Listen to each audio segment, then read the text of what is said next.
Olá, meu amigo e minha amiga. O perito ele tem o poder lá de dar a decisão dele, que muitas vezes nós sabemos que não é muito confiável, e o segurado também tem direito de discordar das avaliações desses peritos do INSS quando considerar que o resultado não reflete a real condição de saúde, principalmente nos casos de benefício de incapacidade, como auxílio-doença, aposentadoria por invalidez, auxílio-acidente, né? E nós vamos explicar os principais caminhos que você deve seguir para contestação. Aí, o primeiro passo que você tem quando discordar do laudo de um perito é solicitar aí uma reconsideração direta ao INSS.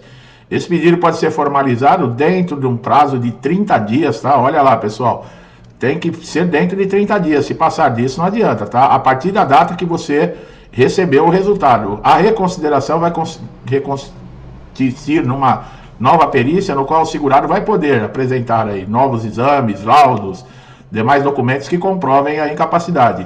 Esse tema envolve uma análise profunda, com altas também instâncias na justiça, para quem tem discordado de critérios adotados pelo INSS, vai acabar parando na justiça. Com isso, o impacto dentro do judiciário também é grande. Embora não seja nada garantido, mas pelo menos na justiça você vai ter uma avaliação aí sem vínculos com o INSS. Inclusive pode até recorrer a tribunais superiores, como o STJ ou o próprio Supremo Tribunal Federal. O INSS realiza milhares de perícias anualmente, né, para avaliar a incapacidade de segurados que solicitam esses benefícios de incapacidade. As perícias realizadas são conduzidas por médicos que analisam ou deveriam analisar a condição do segurado, determinando se ele possui incapacidade ou não para o trabalho. Contudo, há uma série de críticas, né, de diversos segurados, especialmente com relação à forma dessas perícias. Muitos segurados alegam que as perícias são superficiais, que os laudos são inconsistentes, que a decisão do perito final acaba não refletindo a real condição de saúde. Nesse contexto, as instâncias superiores da Justiça também têm chamado de arbitrária essas decisões do INSS, está causando divergências, tá? Um dos principais pontos dessas divergências com as altas instâncias da Justiça está relacionado à interpretação desses critérios de concessão de benefício de incapacidade. O INSS, em muitas situações, adota uma abordagem estritamente médica, focando na avaliação da incapacidade física ou mental do segurado, mas o que deve ser feito nessa avaliação, que seria, por exemplo, examinar e ouvir o segurado, isso não acontece. Esses fatores são pré-determinados, importantíssimos, porque muitas vezes são a vida econômica e social do segurado que está dependendo dessa aprovação. Esses tribunais superiores, eles têm uma visão mais ampla da incapacidade, considerando fatores contextuais, como a idade do segurado, o nível educacional, a profissão, as condições do mercado de trabalho. O STJ tem diversas decisões e já afirmou que a avaliação de incapacidade do INSS deve ser feita de maneira holística, considerando não apenas os aspectos clínicos, mas também o impacto da doença, a lesão na vida profissional e pessoal desses segurados. O INSS não faz isso, o INSS simplesmente ele verifica. Nem a doença, como nós já explicamos, ela dá direito ao benefício. Pode ser a pior doença que for. Se ela não estiver te incapacitando, o perito não te dá a concessão do benefício devido à doença. Muitos segurados se revoltam com isso, mas é assim que o INSS olha. Um outro ponto de conflito com relação à incapacidade temporária ou permanente. O INSS, em muitos casos, o período é muito limitado, o encaminhamento para novas perícias é periódico. No entanto, em diversas situações, os segurados contestam essas decisões, alegando que não melhorou e a incapacidade é de uma natureza permanente. A Justiça, especialmente em decisões do STJ, tem frequentemente discordado das conclusões, afirmando que as situações do segurado, mesmo não sendo considerado totalmente incapaz nos termos médicos, na prática, ele não consegue desempenhar uma função remunerada. Isso ocorre, por exemplo, com doenças degenerativas que, embora não impeçam totalmente a realização de atividades, tornam inviável a inserção no mercado de trabalho. Nesses casos, o STJ tem determinado que o benefício de incapacidade ele seja concedido ou mantido de forma permanente. A tutela de urgência, né, ou antecipada, as decisões das instâncias da Justiça têm se distanciado do que o INSS geralmente decide. Em muitas situações que é negado o benefício, a própria Justiça, os tribunais concedem aí tutela de urgência para esses segurados para garantir que não passem fome, que paguem as suas contas, que continuem tendo uma vida digna. O argumento utilizado pelo juiz nesse caso é que a negativa do INSS poderia colocar em risco a saúde ou até a vida do segurado, especialmente em casos graves, onde falta recursos financeiros, que pode impedir um tratamento médico adequado. O STJ e outros tribunais regionais também têm adotado essa postura protetiva, priorizando o direito à saúde desse segurado em determinada visão mais técnica e muitas vezes restritiva pelo INSS. O STF também tem sido chamado para intervir em questões inconstitucionais ou constitucionais, realizadas nos critérios dessas concessões. Uma das discussões importantes é o direito à dignidade humana, à seguridade social. Em várias ocasiões, o STF determinou que a proteção social ela deve prevalecer sobre os critérios excessivamente rígidos ou formais adotados pelo INSS. Alguns casos emblemáticos, o STF ele diz que o INSS não pode restringir o direito de forma desproporcional. O Supremo também tem decidido sobre a constitucionalidade das alterações que endureceram as regras de concessão do benefício de incapacidade após a reforma da Previdência. Nesse julgamento, o STF tem reequilibrado a necessidade da sustentabilidade financeira e do sistema previdenciário, com os direitos dos segurados mais vulneráveis. Entre os segurados do INSS, o auxílio-doença é aquele benefício concedido temporariamente, né? Quem está incapacitado aí por causa de algum acidente ou uma doença, e ele vai ter aí, uma recuperação rápida. Agora, existem diferenças, né? Muitas vezes esse benefício ele pode ser suspenso ou cancelado. E qual que é a diferença? É importante que você não confunda a suspensão, no caso, cessação ou cancelamento. Suspensão é um meio temporário, tá? Diferente do cancelamento, o qual é permanente. Em muitos casos, a suspensão do benefício pode vir a ser normalizada e, com isso, o beneficiário volta a receber o valor pago. Quer dizer, suspende temporariamente por causa de alguma exigência, por causa de algum motivo, algo ali que não está batendo geralmente na documentação, mas você pode reverter esse caso. Agora, infelizmente, muitas vezes, o benefício do segurado é cancelado e é de forma imediata, seja por alguma exigência cumprida ou outro motivo. O segurado será notificado de ambas as situações, possuindo assim um prazo para regularizar a situação. Veja, pessoal, nós fizemos um vídeo, antes era de 30 dias esse prazo, agora é de 10 dias. Por isso que é muito importante você sempre estar atento aqui aos nossos conteúdos, tá? Sendo importante ressaltar que se o segurado se manter inerte, quer dizer, ele não fizer nada, não apresentar nenhum tipo de tentativa de regularização, provavelmente o benefício vai ser cancelado e não tem volta. Se o segurado ainda tiver, por exemplo, o benefício cancelado e ele não se conformar com a decisão, ele pode ter o direito aí de questionar isso na via judicial, mas no INSS, situações que podem levar à suspensão do benefício. Pedido de benefício muitas vezes formam filas imensas. Não é fila de gente, pessoal, um atrás do outro nas portas do INSS. É, no caso, pedidos para marcar perícia, avaliação de requerimentos, é essa fila, tá? E com isso, o órgão pode deixar passar batido alguns erros, falhas na concessão desse benefício. Uma eventual revisão, o INSS pode identificar que a concessão do benefício foi equivocadamente concedida, ou ainda o valor do benefício que o segurado está recebendo é maior do que ele deveria receber na realidade. Não é incomum que o INSS identifique algumas documentações falsas.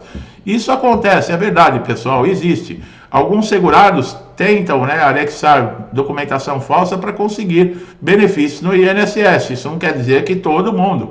Isso é uma parcela muito mínima. É normal que o INSS realize eventuais revisões para localizar esses erros cometidos na concessão do benefício. Isso se chama pente fino. Agora, quais benefícios que podem ser suspensos? Bom, tão importante quanto saber a situação da suspensão do benefício é saber quais são os benefícios que podem ser suspendidos pelo INSS caso ele identifique erros. Em todos esses benefícios, caso o segurado deixe de apresentar, por exemplo, uma documentação exigida, é possível que mesmo após concedida e identificada a ausência do tal documento, o INSS tenha o benefício aí suspenso. Um dos motivos mais comuns da cessação do pagamento, por exemplo, do auxílio-doença, é a constatação de que o segurado já está apto a retornar ao trabalho. Quem diz isso? É o perito médico. No caso aí da perícia médica, a reavaliação vai verificar as condições de saúde do segurado, se ele mantém ou se ele já teve uma melhora que permita ele voltar às suas atividades laborais. Caso seja constatado que não tem mais incapacidade para o trabalho, esse benefício vai ser cessado. Outro motivo para a cessação do pagamento do auxílio-doença é constatação, como nós falamos, de irregularidade no processo de concessão. Por exemplo, a falta de documentação ou uma informação incompleta. Além disso, o segurado pode ser convocado, como nós falamos, para as perícias, de revisão que vai verificar, no caso aí, até a documentação. Vale ressaltar que a cessação do pagamento do auxílio-doença pode acontecer, mas você tem direito a recorrer dentro do próprio INSS. Pente fino agora de 2024, ele prevê aí cortes no auxílio-doença, BPC, no seguro-defeso. O auxílio-doença é um benefício muito visado. Por quê? Porque o seu prazo, ele é temporário, ele não tem um prazo longo nesse benefício e, no caso, é muito pedido. É um dos benefícios mais pedidos do INSS, é o mais recusado, é o que tem mais processos judiciais. E esse pente fino, o INSS alega que consiste numa criteriosa avaliação para identificar essas possíveis irregularidades, como nós vimos, documentação falsa, erro na concessão do benefício. Essas mudanças estão previstas em lei, tá, pessoal? 8.203 de 1991, essa lei, que dá esse direito, essa concessão ao INSS. E também essa situação é prevista no artigo 46 do decreto 3.048 de 99. A ausência de perícia para quem recebe o auxílio-doença ou aposentadoria por invalidez, ela pode aguardar que vai acontecer em qualquer momento. O que acontece é a perícia, é a maneira que o INSS encontra para determinar se esse segurado tem ou não condições de retornar ao trabalho ou se ele também pode ser encaminhado para reabilitação profissional, que é o que acontece muitas vezes. O caso do auxílio-doença, se vai se prorrogando o auxílio-doença, esse segurado ele não tem uma melhora, o que o perito faz? Ele, em vez de dar alta, ele pode encaminhar para a reabilitação profissional. Se ele deduzir, no caso, que esse segurado ele preencha os requisitos para se aposentar por invalidez e para a reabilitação.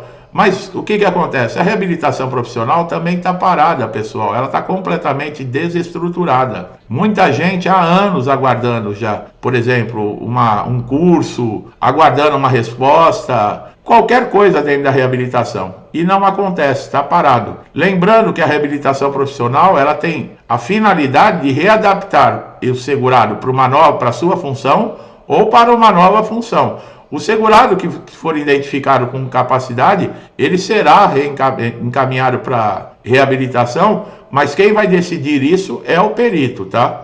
Outra dúvida muito grande é com relação ao auxílio-acidente. Você que está recebendo benefício de auxílio-doença, se você teve uma lesão, uma doença que deixou uma sequela em você permanente, não importa o tamanho dessa sequela, porque a lei ela não especifica. Por exemplo, é X% de diminuição da capacidade para se ter direito ao auxílio-acidente. Não fala isso. E os peritos sabem disso, mas a falta de informação de muitos segurados, quando o perito ele lhe dá alta, dizendo que você pode retornar ao trabalho, mas a sua capacidade ela está reduzida, por exemplo, por uma sequela que vai ficar permanentemente, ele tem que cessar o auxílio-doença e já conceder o auxílio-acidente. O auxílio-acidente, pessoal, é um benefício tão importante, ele só cessa na aposentadoria do segurado ou no falecimento. E o valor do auxílio-acidente é metade do que você recebia de auxílio-doença. Então coloque isso na ponta do lápis por anos. Você ficar 20, 30 anos recebendo isso para você ver o quanto de dinheiro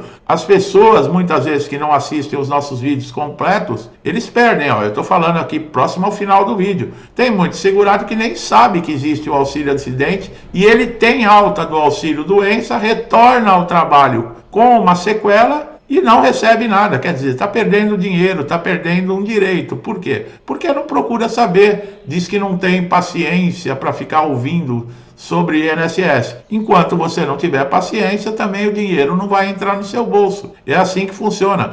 Na minha opinião, o auxílio acidente é um dos melhores benefícios. Se tem melhor, já que vai estar no INSS, comparado com os outros benefícios, é o melhor, porque você pode retornar ao trabalho, você vai continuar recebendo esse benefício até aposentar ou falecer, e ele vai ser praticamente a metade do seu salário. E você ainda tem estabilidade no emprego, só pode ser demitido por justa causa. Existem vários fatores. Se você perder o emprego, você continua recebendo o auxílio acidente. Se você entrar numa nova empresa, o auxílio acidente vai ser pago juntamente com o salário dessa nova empresa. Quer dizer, é um dos melhores benefícios que tem. Financeiramente, te dá a possibilidade de retornar ao trabalho. Olha que maravilha. E é o que eu falei, só vai saber disso quem fica aqui no canal, quem acompanha nossos vídeos, quem realmente tem interesse em continuar recebendo benefício. Tá bom, meu amigo e minha amiga que estão chegando aqui a primeira vez? Eu espero que vocês tenham gostado do conteúdo, que tenha esclarecido dúvidas, trazido um conhecimento muito válido. Se gostou do vídeo, não deixe de dar um like para fortalecer o nosso trabalho e compartilhe aí com família, vizinho, amigo, conhecido. Melhor ainda também, indique o canal para essa pessoa. Ela vai procurar vídeos específicos de acordo com o problema ou a situação que ela está passando. E ainda vai te agradecer. Se você ainda não é inscrito no canal, se inscreva, ative o sininho de notificação para você sempre ser beneficiado com os nossos novos conteúdos. Você não paga nada, só tem a ganhar com isso. Então faça isso agora. Se inscreva aqui no botãozinho aqui embaixo e ative o sininho de notificação para receber todos os nossos conteúdos. Meu amigo e minha amiga, amantes comigo desde o início do canal, eu não canso de agradecer, meu muito obrigado, que Deus abençoe a casa de vocês, a vida de vocês e a família de vocês com muita paz, saúde, prosperidade, alegria, harmonia, tudo de bom, tá? Tudo que eu desejo para mim e para minha família, eu lhes desejo em dobro. Eu deixo um forte abraço e até os próximos vídeos.